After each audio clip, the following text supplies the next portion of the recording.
नमस्कार दोस्तों।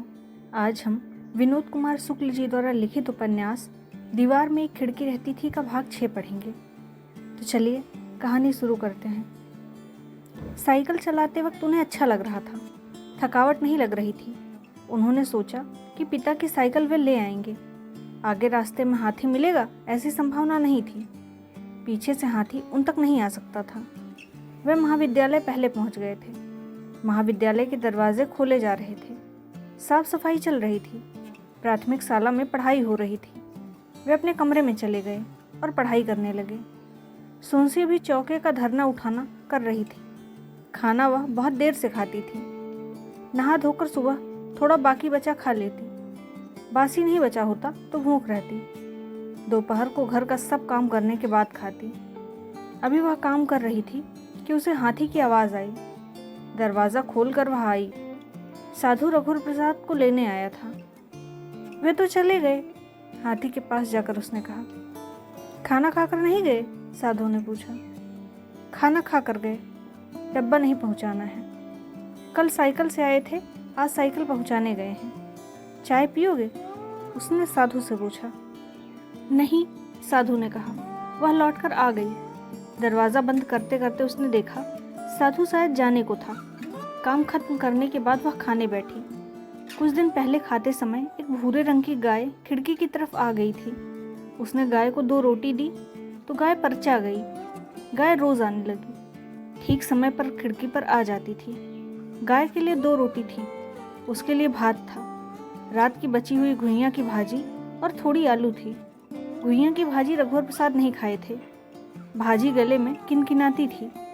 रघुवर प्रसाद के लिए उसने सुबह आलू बना ली थी। खाना खाने के पहले उसे लगा कि हाथी चिंघाड़ा है। दरवाज़ा खोलकर उसने देखा, अकेला हाथी खड़ा था। साधु नहीं था। आसपास होगा। वह बाहर आ गई। साधु नहीं दिख रहा था। वह हाथी के पास गई। थोड़ी देर वहाँ खड़ी रही। उसने सोचा कि वह उस पेड़ तक जाए जिस पर छुपकर बीड़ी पीने वाला लड़का बैठा होगा। उससे पूछे कि साधु कहाँ गया। साधु को बुला लाने के लिए उससे कहे। रघुवर प्रसाद को बुलाने में बहुत समय लगेगा। लौट कर वह चुपचाप खुले दरवाजे से टिक कर बैठ गई। खाना खाने का भी मन नहीं हो रहा था। कभी उसको भ्रम होता कि हाथी चल रहा है, सड़क की तरफ जा रहा है। कभी भ्रम होता कमरे की तरफ आ रहा है, पर ऐसा था नहीं। खिड़की की तरफ गाय आ गई थी। वह रोटी लेने गई। 2 रोटी देते देते उसे लगा कि एक रोटी हाथी को भी देनी चाहिए। सोनसी के हाथ में एक रोटी रखकर गाय कुछ देर खड़ी रही, फिर चली गई। दूसरी रोटी लेकर वह हाथी के पास गई, कुछ और पास गई। रोटी फेंक कर देना ठीक नहीं था। रोटी हथेलियों में रखकर उसने दोनों हाथ फैला दिए। हाथी सूंड फैलाकर रोटी लेता और सोनसी से दूर था। 2 कदम सूंड फैलाए हाथी आगे बढ़ा तो सोनसी ने आंखें मूंद ली थी। रोटी मुंह में डालकर हाथी पीछे हट गया था। सोनसी ने हाथी को पीछे हटते आंख खोल ली। हाथी के सूंड का स्पर्श उसकी हथेलियों को छुआ था या नहीं, इसका पता उसे नहीं चला। वह थोड़ी देर वहां खड़ी रही। दोनों पड़ोस के लोग कल से नहीं दिख रहे थे।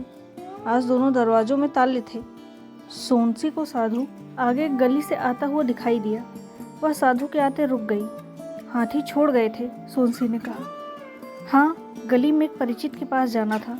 गली में हाथी नहीं जा सकता था ना, इसलिए छोड़ गया था। हाथी कुछ नहीं करता, मैं जाता हूँ। हाथी पर बैठकर उसने प्रणाम कहा और वह चला गया। अब वह फुर्सत में खा सकेगी। शाम का समय था, अंधेरा हो गया था। सड़क की बिजली जल गई थी। घर के सामने की बिजली के खंभे के नीचे बोरा बिछाकर रघुवर प्रसाद बैठे थे। मोहल्ले के 2 लड़के और थे। रघुवर प्रसाद उन्हें गणित पढ़ा रहे थे। सोनसी घर का काम निपटा कर खाना ढक कर बैठी थी। कैलेंडर के खीले में टंगे पोटली को वह जब तब देख लेती थी। 2 बार उससे टटोल कर देखा था।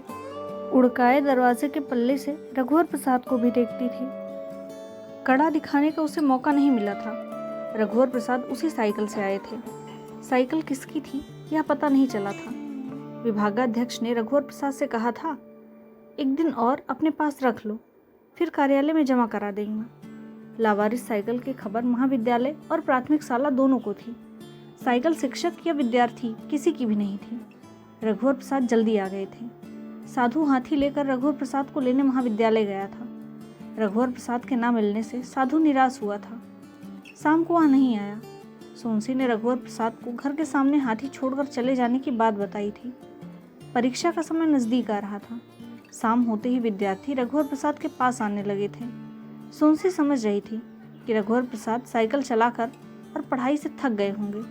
उसे तंग नहीं करना चाहती थी। उसने दरवाजे से देखा, पहले 3 लड़के थे, अब 5 लड़के हो गए थे, पर उससे रहा नहीं गया।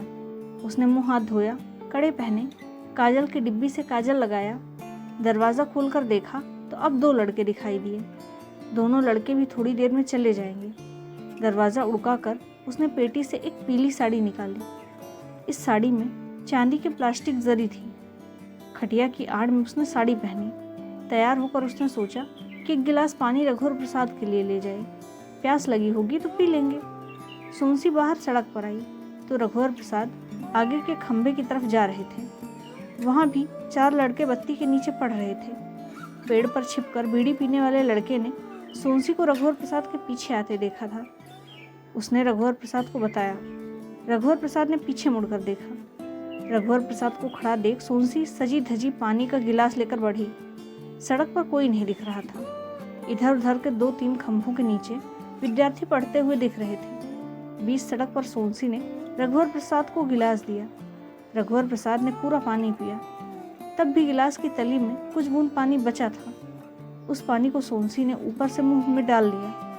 रघुवर प्रसाद के बचे पानी को सोनसी इस तरह पी रही थी। रात के सन्नाटे में सारा बाहर इनके घर की तरफ लग रहा था। जब सोनसी ने पानी पिया तो रघुवर प्रसाद ने कड़े को देखा और सोनसी को देखा। कड़ा किसने दिया? बूढ़ी अम्मा ने, खुश होकर सोनसी ने कहा। क्या तुम नहाई हो? नहीं, बस मुंह हाथ धोया है। घर कब आओगे? सोनसी ने धीरे से पूछा। तुम चलो, मैं आता हूँ। देर तो नहीं करोगे? नहीं। भूख नहीं लगी? नहीं, मुझको भूख लगी है। तो तुम खा लो। सोनसी लौट गई। सोनसी के जाने के बाद रघुवर प्रसाद का मन घर लौटने को हो रहा था। बिजली के खंभे के नीचे पढ़ रहे लड़कों से उन्होंने कहा, अब कल पढ़ेंगे। तेजी से लौटते हुए घर के सामने के बिजली के खंभे के नीचे पढ़ रहे लड़कों से कहा, आज की छुट्टी है। दरवाज़ा उड़काया हुआ था। कमरे की बत्ती जल रही थी। साइकिल से वह टकराते टकराते बचे। सोनसी घर पर नहीं थी। दरवाज़ा उन्होंने बंद किया और वह खिड़की से कूद गए। चंद्रमा निकला नहीं था। बीच की पगडंडी में खिड़की से कमरे का उजाला पड़ रहा था। सोनसी इसी पगडंडी से गई होगी। उस पगडंडी पर वे तेजी से चल पड़े। आगे बूढ़ी अम्मा की छोटी डिबरी का उजाला उस गहरे अंधेरे से दूर तक गया था। डिबरी का उजाला जहाँ फीका होते होते खत्म हुआ था, वहाँ तक रघुवर प्रसाद गए। इसके बाद एकदम अंधेरा था। सोनसी कहाँ गई? रघुवर प्रसाद अंधेरे में बढ़ नहीं पा रहे थे। कहाँ गई होगी, उन्होंने सोचा। आगे कुछ दूर हवा चलने से पेड़ों की हरहराने की आवाज़ें आ रही थी। इस तरफ के पेड़ शांत थे। इधर हवा नहीं चल रही थी। उधर हरहराने की तेज आवाज़ फिर आई। रघुवर प्रसाद उधर ही बढ़ गए। एक जगह घने पेड़ की जगह थी। पेड़ वहाँ हवा से डोल रहे थे। रघुवर प्रसाद वहीं खड़े हो गए। रघुवर प्रसाद के खड़े होते ही हवा जैसे शांत हो गई। पेड़ भी शांत हो गए। तभी बड़ा सा चंद्रमा निकला। बहुत बड़ा चंद्रमा था।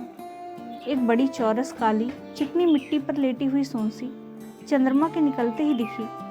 पीली हल्की साड़ी की चांदी की प्लास्टिक जड़ी चंद्रमा के प्रकाश के किनारी साड़ी लग रही थी। चांदी के पैर पट्टी चंद्रमा के प्रकाश से बनी पैर पट्टी थी। चांदी के बाल चंद्रमा के प्रकाश से बने कानों में थे। दूसरे कान से छोटी सी कनफुल्ली जो अम्मा ने दी थी, वह सुनहरे प्रकाश बिंदु की फुल्ली थी। हाथ में सोने के कड़े भारी सुनहरे प्रकाश से बने लग रहे थे।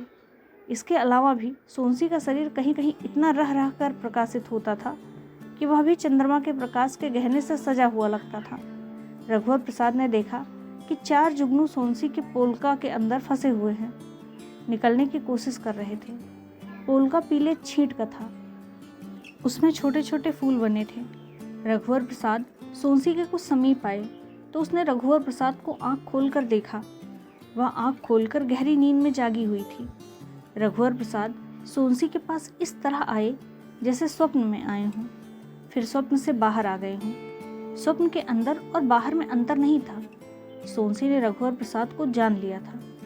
रघुवर प्रसाद ने छींट के पोलका को खोलकर छींट के फूलों को सब तरफ बिखरा दिया था। 4 जुगनू सोनसी के अनावृत स्तन में जगमग जगमग ठहरे हुए थे। रघुवर प्रसाद उनको बिनकर उड़ा रहे थे। जुगनू इधर उधर जुगनू से भरे पेड़ों के जगमग में चले गए थे। रघुवर प्रसाद ने सोनसी के कड़े को देखा। उन्होंने दाहिने हाथ से सोनसी के बाएं हाथ को पकड़ा। सोनसी ने हाथ छुड़ाने की कोशिश की, जिससे कड़ा काली चिकनी पत्थर में खड़खड़ घसता था।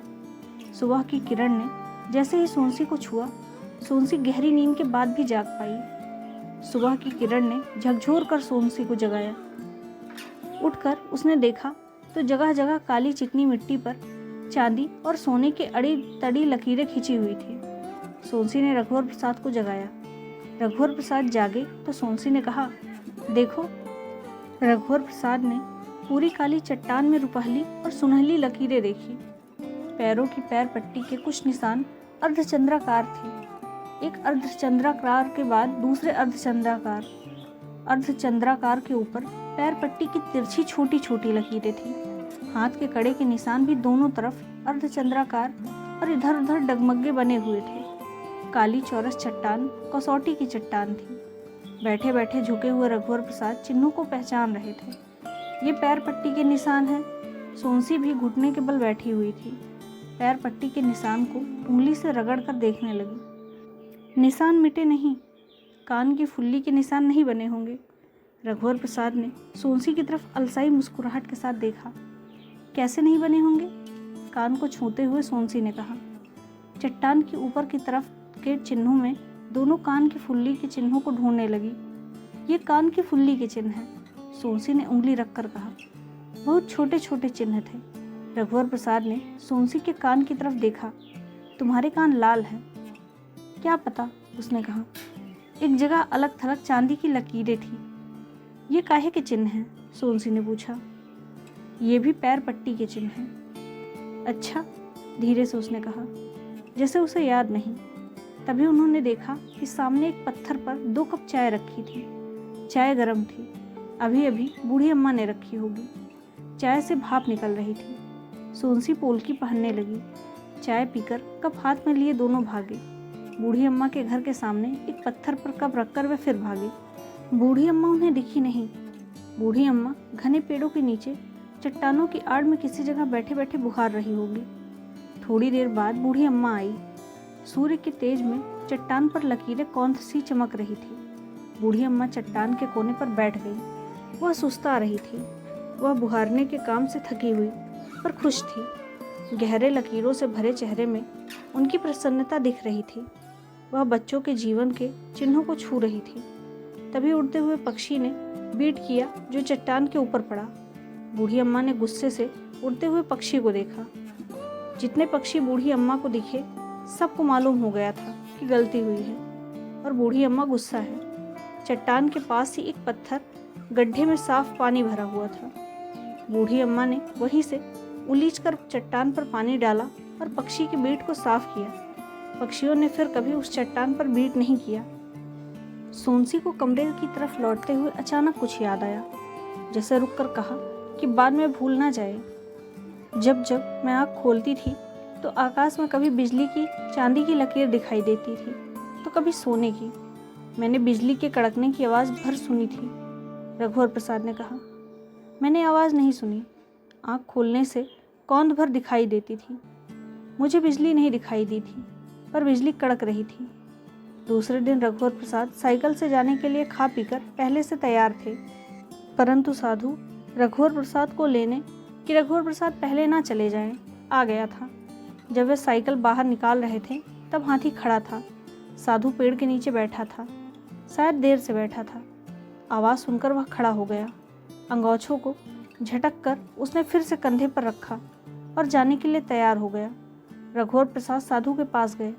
सोनसी भी छोड़ने आ गई थी। रघुवर प्रसाद ने हिचकिचाते हुए साधु से कहा, मुझे साइकिल छोड़ने जाना है, इसलिए साइकिल से निकल जाता हूँ। साइकिल हाथी पर रखकर छोड़ देते हैं, साधु ने कहा। हाथी पर साइकिल रखकर बैठते बनेगा या नहीं, रघुवर प्रसाद ने सोचा। मैं साइकिल चलाकर साइकिल छोड़ दूंगा, इसमें आसानी होगी। चलिए साथ चलेंगे, मुझे उधर ही जाना है। साइकिल ऊपर लादने से हाथी को चोट लग सकती है। हाथी को चोट नहीं लगेगी। अच्छा, मैं चलता हूँ, साइकिल छोड़ने का इंतज़ाम बाद में कर लेंगे। मैं साइकिल कमरे में रख कर आता हूँ, कुछ सोच कर रघुवर प्रसाद ने कहा। कमरे में साइकिल रखने गए तो पीछे सोनसी भी गई। हाथी से चला जाता हूँ, साइकिल किसकी है यह भी पता नहीं चला है। पहले हाथी हुआ, अब साइकिल भी हो गई, रघुवर प्रसाद सोनसी से कह रहे थे। वे बाहर निकले तो सोनसी ने कहा, जूता उतार लो। रघुवर प्रसाद जूता हाथ में लेकर हाथी पर सवार हो गए। खाना खा लिया है, साधु ने रघुवर प्रसाद से पूछा। हाँ, अभी समय है इसलिए पूछा। आप निकल ना जाएं इसलिए बहुत पहले आ गया था। मैं परसों के बाद चला जाऊंगा, रास्ते में साधु ने कहा। परसों जाओगे? परसों के बाद कभी भी, रघुवर प्रसाद ने यह पूछते पूछते कि हाथी से जाओगे नहीं पूछा। मेरे पास एक तोता है, जा रहा हूँ इसलिए उसे पड़ोस में दे दिया है। वे लोग तोते की अच्छी तरह देखभाल करेंगे। लौटूंगा तो पिंजड़ा ले लूँगा। हाँ, तोते की देखभाल में अधिक खर्च नहीं है। उसे तो एक और दाल भात सुबह और शाम चाहिए, कभी हरी मिर्च कभी चना। तोता जगह भी नहीं घेरता, थोड़ी सी जगह चाहिए।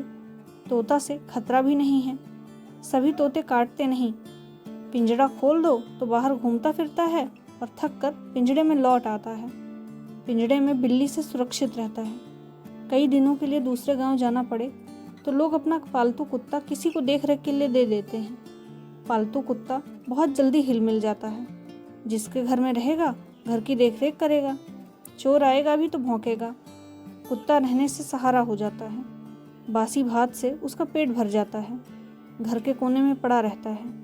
घर में जगह जगह नहीं होती तो बाहर पड़ा रहता है, रघुवर प्रसाद ने उदासी से कहा। मनुष्य जीव की देखभाल अच्छे से कर सकता है। घर के सामान की तरह कुत्ता तोता सबको ताले में रख नहीं सकते। गाय रहती तो गाय की भी देखभाल के लिए सौंपना पड़ता है। यात्रा में एक मिट्ठू ले जाना कठिन है तो एक गाय कैसे ले जा सकते हैं, जबकि कुछ दिनों बाद लौटना है। पालतू जीव से प्रेम हो जाता है। गाय एक बड़ा जानवर है, रखने के लिए अधिक जगह चाहिए। ठीक है, गाय को पुण्य के काम की तरह भी सेवा के लिए रखा जाता है। गाय यदि दूध देती तो अच्छा है, रघुवर प्रसाद ने कहा। पुण्य तो किसी भी जीव की सेवा से मिल सकता है, साधु ने कहा। गाय के साथ बछड़ा हो तो वह भी देना पड़ता है, साधु ने फिर कहा। हाँ, ऐसा कहाँ होता है कि एक को गाय दे दी और एक को बछड़ा। माँ बेटे को एक साथ रखना पड़ेगा। नहीं, बछड़ा बड़ा हो जाए तो दिया जा सकता है। रघुवर प्रसाद ने विभागाध्यक्ष से पूछा, सर साइकिल किसकी है या मालूम पड़ा? मालूम नहीं कौन छोड़कर चला गया, आसपास के गांव की होगी। कोई लड़का चलाता हुआ आया होगा और साइकिल भूल गया होगा। चोरी की साइकिल तो नहीं छोड़ गया? क्या पता, हाथी से आए हो, साइकिल से क्यों नहीं आए? साइकिल से निकल रहा था कि हाथी लेकर साधु आ गया। मैंने उससे कहा कि साइकिल छोड़ने जाना है। वह कहता था साइकिल भी हाथी पर रख लो। अगर हाथी बड़ा और ताकतवर है तो उस पर कुछ भी लाद दो, ऐसा थोड़ी होता है। बैलगाड़ी से जा रहे होते तो क्या कहता कि बैलगाड़ी लाद लो? नहीं सर, मैंने साइकिल नहीं लादी। मुझे लगा साइकिल लादने से हाथी को चोट लग जाएगी। साइकिल घर में छोड़ दी है। साइकिल मैं कार्यालय में जमा कर दूंगा। आज ही करा देते तो अच्छा था। प्राचार्य को लगेगा कि पुलिस में रिपोर्ट लिखाना हो तो लिखा देंगे और साइकिल थाने में जमा करा देंगे। मैं कल ले आऊँगा। विभागाध्यक्ष शांत थे, वे लिख रहे थे। सर एक बात पूछूं? पूछिए। अगर यात्रा में आपका परिचित जा रहा हो और उसके पास एक छोटा सा जानवर हो तो क्या आप उसे कुछ दिन के लिए रख लेंगे, यदि वह कहे तो? कौन सा जानवर? नेवला, रघुवर प्रसाद ने कहा। नहीं, मैं नहीं रखूंगा। सांप से नेवला बचाता है। अरे नहीं, मैं नहीं रखूंगा। गाय? गाय रख लूंगा, कुछ सोचकर उन्होंने कहा। बैल नहीं रखूंगा। गाय रखूंगा तो एक राउत रखना पड़ेगा। राउत लोग बहुत तंग आते हैं। किसी दिन आएंगे, किसी दिन नहीं आएंगे। काम खुद करना पड़ेगा। पीछे आंगन में जगह भी है। गाय पालने की बात तो मैं सोच भी रहा हूँ। अच्छी गाय मिल जाए तो खरीद लूँगा। कोई है क्या? नहीं सर, मैं तो बस ऐसे ही पूछ रहा था। रात को रघुवर प्रसाद सोनसी से कह रहे थे, साधु परसों के बाद कभी भी चला जाएगा। हाथी छोड़कर तो नहीं जाएगा ना? ये मैंने नहीं पूछा। उसके पास एक तोता था। तोते का देख रेख के लिए पड़ोस को दे देंगे।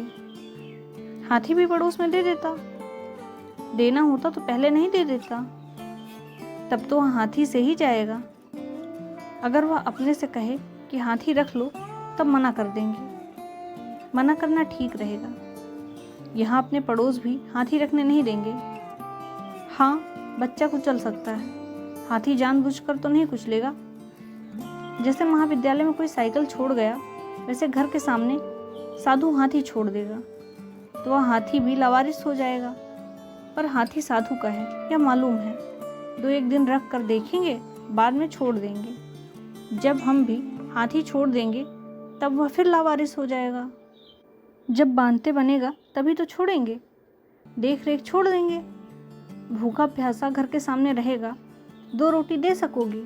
पेड़ की डाल तोड़ कर ले आएंगे, 2 बाल्टी पानी दे सकेंगे। वह हाथी रखने के लिए कहे तो तुम उससे कहना, पड़ोसी को तोता दे दिए हो, हमको दे दो, हाथी उसको दे दो।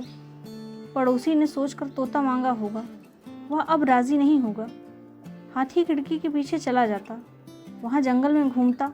वहाँ केले के जंगल हों, कितने तालाब हैं। तालाब में घुस कर नहाता। दोनों हाथी पर बैठ कर घूमते। साइकिल तक खिड़की से तो जाती नहीं है, हाथी कैसे जाएगी? पर वहाँ चला जाता तो अच्छा होता। जो होगा देखेंगे, अभी से चिंता क्यों करें। हाँ, दोनों चुप हो गए। दोनों के चुप होने से सन्नाटा हो गया। सोनसी के कड़े खट खट कर बजते थे। धरती आसमान की तरह लगती थी।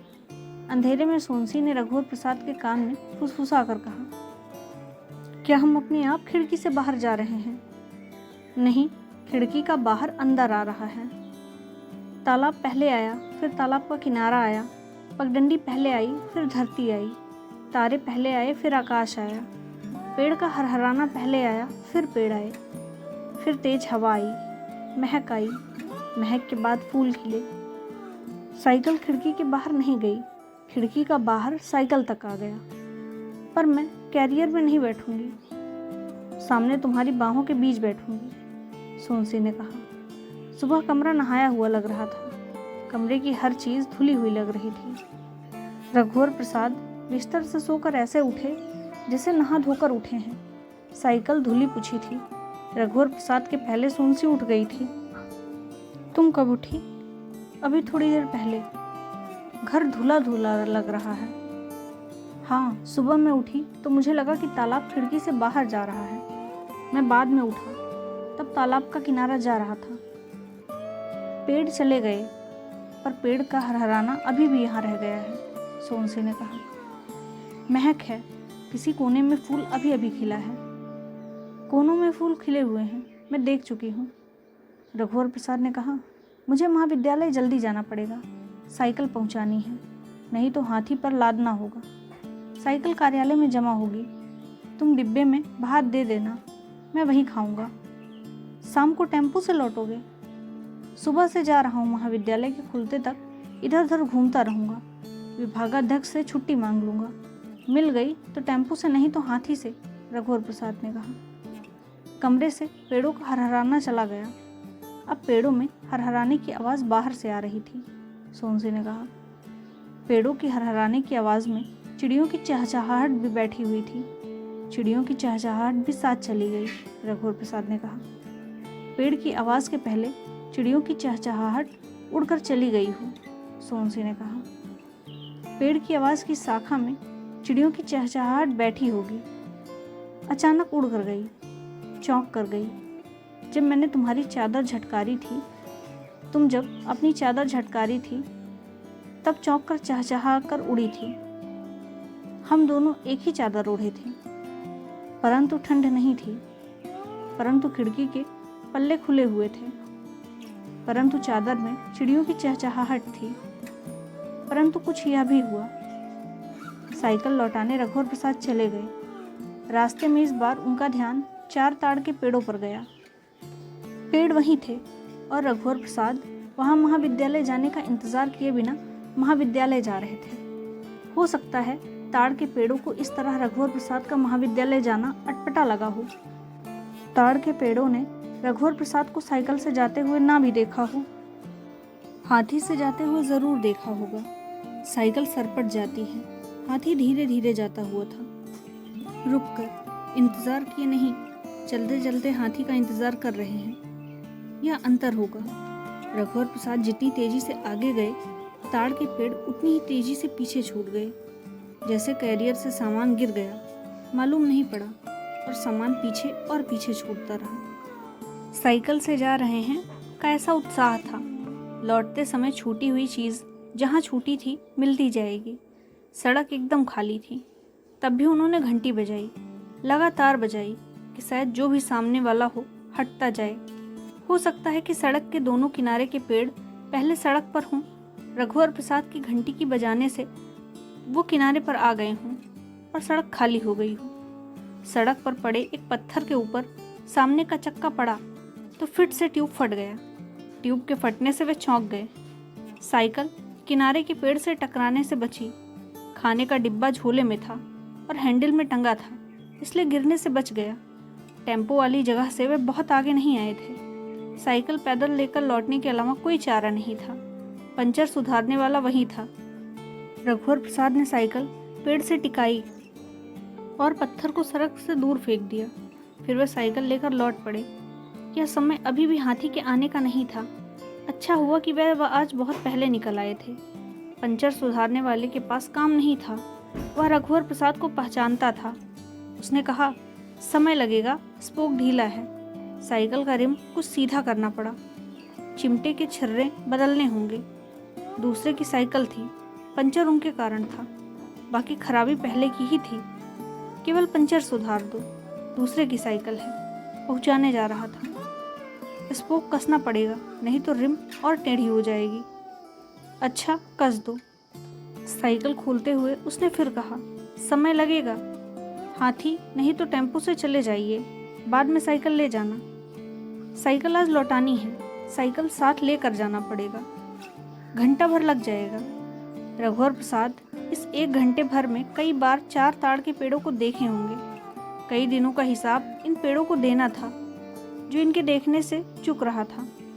इस दृश्य में फिर वो पूर्व की तरफ हाथी आता हुआ रघुवर प्रसाद को दिखा। हाथी वहाँ रुका। साधु ने रघुवर प्रसाद को नहीं देखा था। वह रोज की तरह उतरा था। रघुवर प्रसाद साधु को आते देखकर उठकर खड़े हो गए। आप तो साइकिल से गए थे? रघुवर प्रसाद से आश्चर्य से साधु ने कहा। साइकिल से आया था, पर साइकिल पंचर हो गई, बनवा रहा हूँ। थके हुए से रघुवर प्रसाद ने कहा। कितना समय लगेगा? आधा घंटा लग जाएगा। महाविद्यालय को देर हो जाएगी, साधु ने कहा। हाँ, देर तो हो जाएगी। दूसरे की साइकिल है, इसे कार्यालय में जमा करना है। लावारिस साइकिल है, इसे ऐसे ही ले चलते हैं। वहाँ गांव में बनने के लिए दे देंगे। बन जाएगी तो कार्यालय में जमा करा देना। साइकिल खुली पड़ी है, आधे घंटे की बात है। ठीक है, मैं रुक जाता हूँ। मैं साइकिल में बैठ कर जाऊँगा। साइकिल हाथी पर लाद कर ले जाना ठीक नहीं है। दूसरे की साइकिल है, संभाल नहीं पाया तो नीचे गिरकर टूट जाएगी। हाथी का पैर पड़ गया तो चूर हो जाएगी। अच्छा, आप आगे चलना, मैं पीछे पीछे चलूँगा, साधु ने कहा। पान की दुकान से तंबाकू लेकर उसने कहा, मैं अभी आता हूँ, आप हाथी का ध्यान रखिएगा।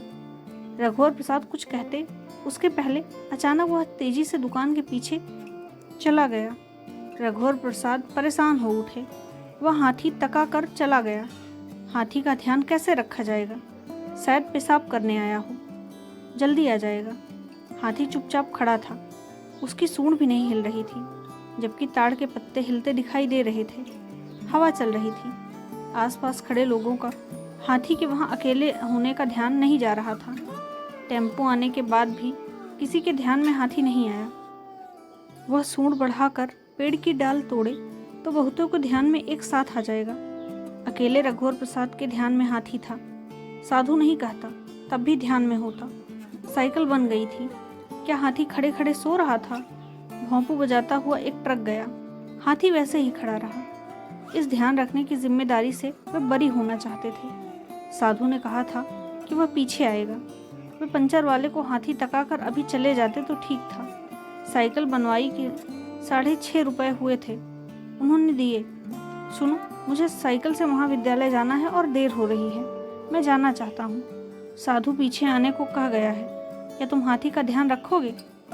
हाँ, रख लूँगा। परेशान तो नहीं होगी? नहीं, परेशानी नहीं होगी। साइकिल बन गई? साधु आ गया था। चलिए, पहले आप चलिए, साधु ने कहा। ज़्यादा तेज़ नहीं चलाऊंगा, साइकिल पर बैठते हुए रघुवर प्रसाद ने कहा। रघुवर प्रसाद आगे जा रहे थे। साधु और हाथी प्रसन्नता से रघुवर प्रसाद के पीछे जा रहे थे। कभी कभी रघुवर प्रसाद पीछे मुड़कर देख लेते। तब साधु इशारा करता कि आ रहा हूँ। हाथी साइकिल से बहुत पीछे नहीं था। एक बार जब रघुवर प्रसाद ने मुड़कर देखा तब हाथी ने सूंड उठाया था। ठीक समय पर रघुवर प्रसाद महाविद्यालय पहुँच गए थे। साधु से रघुवर प्रसाद ने पूछा, शाम को मिलोगे? अब साइकिल नहीं होगी। हाँ, एक गहरे मित्र की प्रसन्नता से साधु ने कहा। साधु चला गया। साइकिल बरामदे से टिककर वे अपने कमरे में चले गए। विभागाध्यक्ष बैठे हुए थे। साइकिल जमा कराना है सर। रघुवर प्रसाद थोड़ा हाँफ रहे थे। बैठकर सुस्ता लो, बाद में जमा कर देना। मैंने प्राचार्य से बात कर ली है। अच्छा तुम बैठो, चपरासी के हाथ से ही भेज देंगे। क्या हाथी भी पीछे पीछे आया था? जी सर, मैं आगे था, हाथी पीछे। शाम को हाथी से जाओगे? खास बात की तरह उन्होंने पूछा। जी सर, साधारण बात की तरह रघुवर प्रसाद ने कहा। रघुवर प्रसाद, तुम अपने पिता की साइकिल ले आना। अब की बार जाऊंगा तो ले आऊंगा।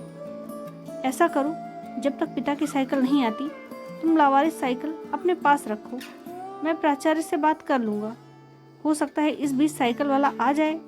साइकिल थाने में जमा हो जाए तो मुश्किल से वापस मिलेगी। साइकिल वाले को साइकिल का कबाड़ वापस मिलेगा। थाने के सामने देखे नहीं, 150 साइकिलें एक लंबी चैन से बंधी जंग खाती खुले में पड़ी रहती हैं।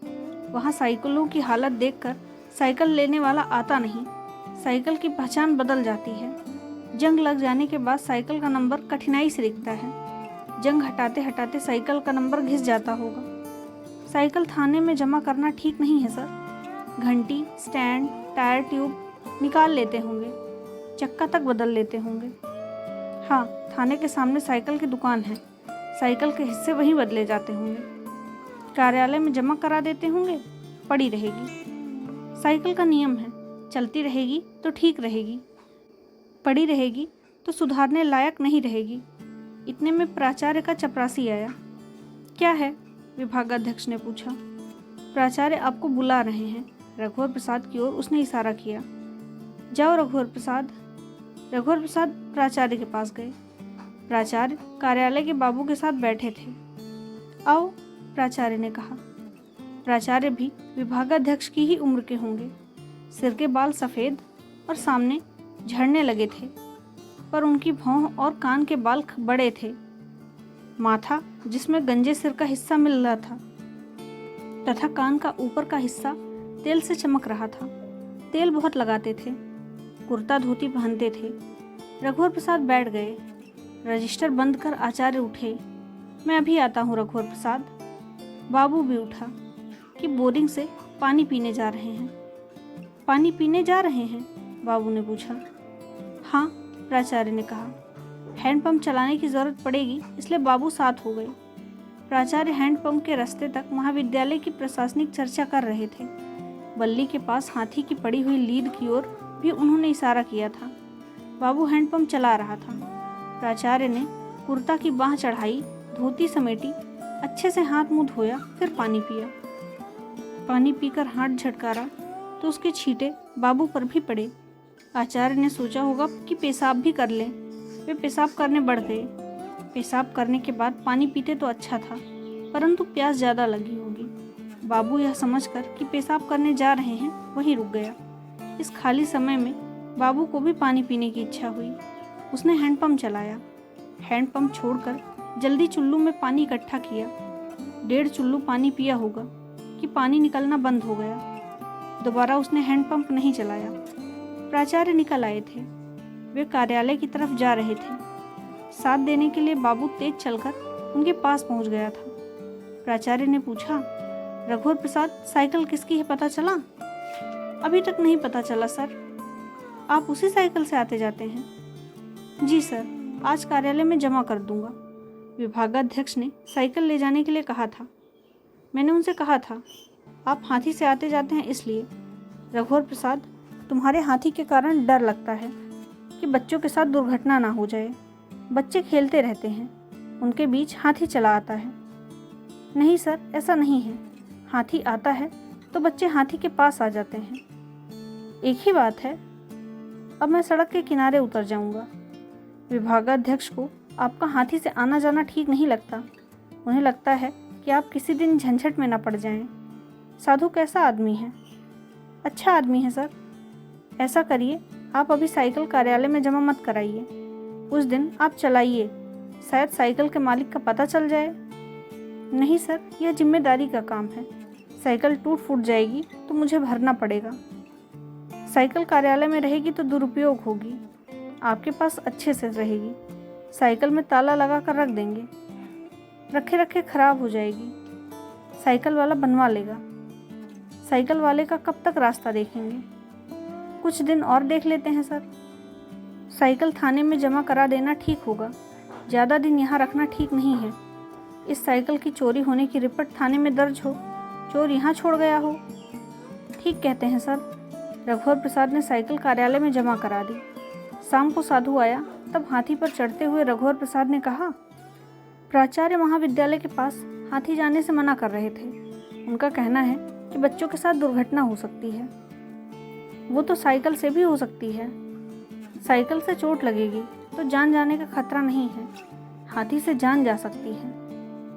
गाय, बैल, बैलगाड़ी महाविद्यालय के पास होती है, इससे भी जान का खतरा है।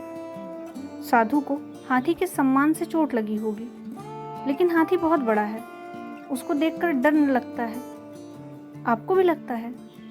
हाँ लगता है, पर पहले से कम।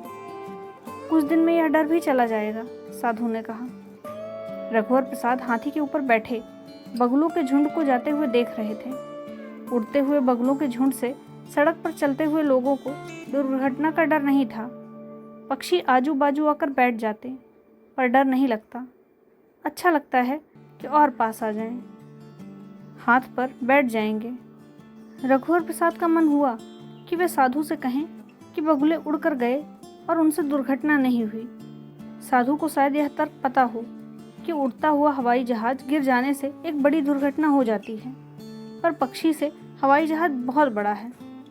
एक बड़ा हवाई जहाज छोटे पक्षी से टकराकर दुर्घटनाग्रस्त हो जाता है। यह तर्क साधु को नहीं मालूम होगा। यह सच था कि रघुवर प्रसाद का हाथी से डर कम हो रहा था। रात के बीतने से जाता हुआ अंधेरा शायद हाथी के आकार में छूट गया था। ज्यों-ज्यों सुबह होगी, हाथी के आकार का अंधेरा हाथी के आकार की सुबह होकर बाकी सुबह में घुल मिल जाएगा। एकदम बिहनिया से सुबह रघुवर प्रसाद की नींद खुली। सोनसी बिस्तर पर सो रही थी। रघुवर प्रसाद उठे। कमरे में अधिक अंधेरा था। खिड़की से बाहर सुबह का कम अंधेरा था। रघुवर प्रसाद दरवाज़ा खोलकर बाहर आए। सड़क की बत्ती गुल थी, रात में नहीं जली थी। रघुवर प्रसाद दरवाजे की देहरी पर बैठ गए। उन्हें लगा कि नीम के पेड़ के नीचे अंधेरा अधिक है। नीम के पेड़ के नीचे का अंधेरा हाथी के अंधेरे के आकार का था। रात के बीतने से जाता हुआ यह अंधेरा शायद हाथी के आकार में छूट गया था। ज्यों-ज्यों सुबह होगी, हाथी के आकार का अंधेरा हाथी के आकार की सुबह होकर बाकी सुबह में घुल मिल जाएगा। परंतु रघुवर प्रसाद ने देखा कि ज्यों-ज्यों सुबह हो रही थी और उजाला फैल रहा था, हाथी के आकार का अंधेरा स्पष्ट हो रहा था। सुबह इस अंधेरे को भूल रही थी। इस हो रही सुबह को क्या रघुवर प्रसाद याद दिलाएं चिल्लाकर कि इस हाथी के आकार के अंधेरे को तुम भूल गई हो। आगे की कहानी अगले भाग में। धन्यवाद।